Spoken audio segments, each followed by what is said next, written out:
Kotzebue Electric Association is unique in a lot of ways. Our location, for one, we're located above the Arctic Circle on Kotzebue Sound. It's also unique just in the community makeup itself. We're a very small community. We're a hub community for 12 other communities that receive medical services, transportation services, and other services that are part of life here in Kotzebue. We have 1,200 meters on our system, so we're a small system. We're also very isolated. We're not connected to anybody else by grid. To come to Kotzebue, you have to either get on an airplane or take a dog team possibly to get here, but we're not connected by roads to anywhere else in the world. Our generation mix is primarily diesel. We have been since the cooperative started in 1954, later than a lot of other co-ops in the world, but there wasn't a public utility or any kind of utility up to that point. And we've been primarily diesel up until 1997 when we started adding the first utility wind turbines in the state of Alaska.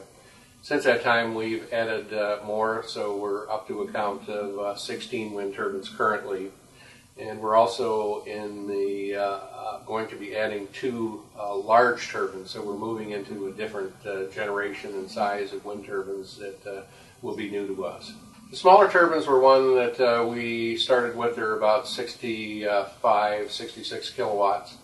And we started with those as a demonstration to prove that wind technology could work in Alaska and in the cold. And so we had a lot of partners that were interested to see if this could be a feasible technology. And we're now moving into the 900 kilowatt range turbines. We're going to be installing 2 EWT turbines. They're direct drive, and so it's a whole different generation of wind turbine that we're dealing with. The challenges with the wind turbines in the Arctic is mostly foundation related and short construction season. The foundations are quite expensive, and they're sort of unique in terms of their installation. All work is typically done in winter time when the ground is frozen. We're working on tundra. It just takes a little longer when you're working in the cold to get things done. Well, everything's driven by the cost of fuel for Western Alaska. All the rural utilities and communities are powered by diesel. As an example of where our costs have been, in 2002, our fuel cost bill for the year was $1.5 million. In 2005, that doubled to $3 million.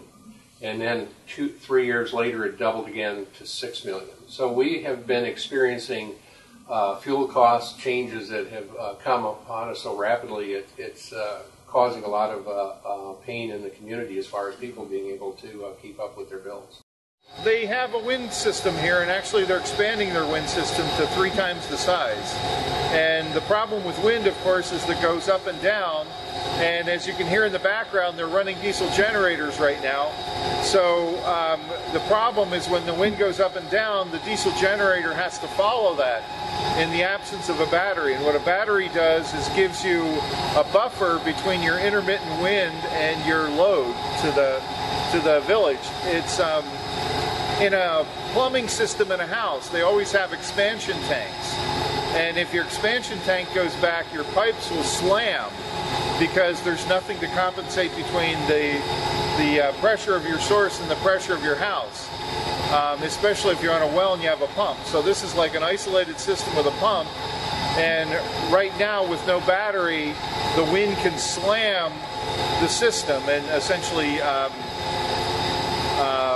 be really bad for the diesel engine. And on top of it, you drive the diesel into inefficient regions where the fuel economy isn't very good.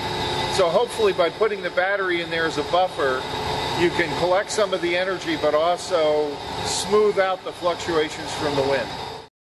It's one of the biggest batteries I've ever seen. Actually, that's not true. In Fairbanks we have the biggest battery in the world. This is about 1% of the size of that one, but this one is 500 kilowatts and about 2 megawatt hours worth of storage. This is a zinc bromine battery. It's a flow battery. Actually, here you can see the bottom white part are actually tanks where liquid is stored. And then above that, you can just see the edges of the pumps here. That's actually the part where the actual battery is, and the pumps are to pump the fluid from the tanks up into the battery. You have to pump it both during charging and discharging. What happens up in the stack is that zinc comes out of solution and plates out of zinc metal, and then that's in charging, and then during discharging you dissolve the zinc metal and take it back into the ionic state. You basically take an ion to metal and metal to ion, and you get to pump electrons around as part of that. This is serial number 1 of this battery in the field, so we're expecting to have some teething issues for sure, but on the other hand we have hope that it's very economical and it might actually work.